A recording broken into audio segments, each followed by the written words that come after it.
video, we will review how to optimize and refine alignments.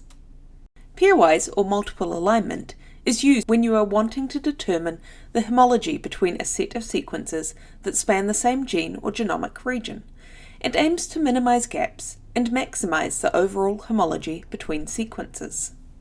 In this example, we will use pairwise alignment to demonstrate how alignments can be optimized by altering the alignment parameters. We will use a pairwise alignment of two related sequences.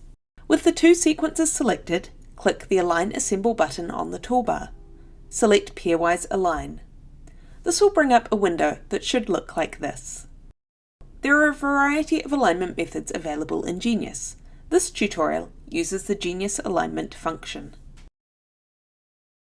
Click OK and the two sequences will be aligned, producing a new document. This document will automatically be selected. You may have to turn off annotations and choose to wrap the sequences in the Sequence Viewer options to see the whole alignment more easily. In addition to the alignment, you also have a dot plot for the two sequences. What you should notice is that the alignment doesn't look very good in places. There are few gaps and there are regions of high mismatch. This is because the gap penalty and cost matrix settings favour mismatches rather than opening gaps in the alignment. And also, a pairwise alignment does not deal with sequence inversions. To correct this alignment, we will start by locating the first region of mismatches in the alignment view. Turn on the consensus sequence and select highlighting to make this task easier.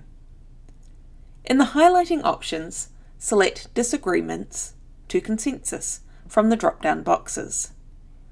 With these options selected, the bases in the alignment which match the consensus sequence will be grey, but mismatches and gaps will be shaded.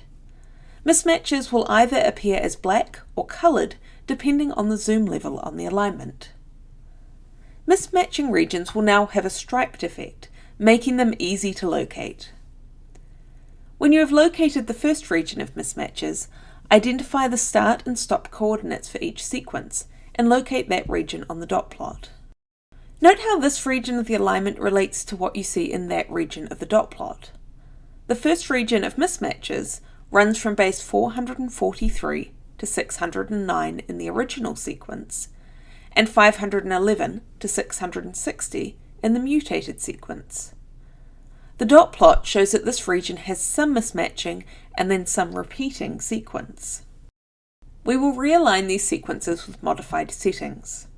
Rather than select the original two sequences, you can just select the previous alignment document and select Align Assemble and Pairwise Align again as a shortcut.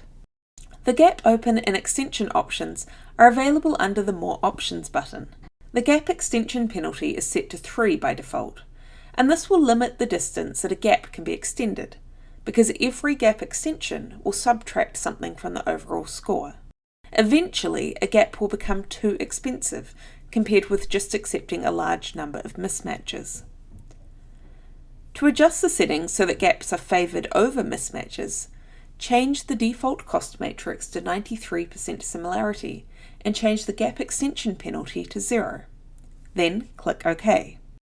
If you look at the alignment now with the same consensus and highlighting options set, you will see that there are almost no disagreement between the two sequences. If you uncheck Ignore Gaps, it'll be clear that the aligner has now used gaps as a way to avoid mismatches. In the dot plot, there is an inverted region. Locate this region on the new alignment. Remember, a reversed diagonal indicates a sequence inversion event. This means that one sequence matches the reverse complement of another sequence. To see the inverted region, select the option Reverse Complement in the dot plot options. Note what the alignment algorithm has done here. In the inverted region, the alignment has simply misaligned the whole section.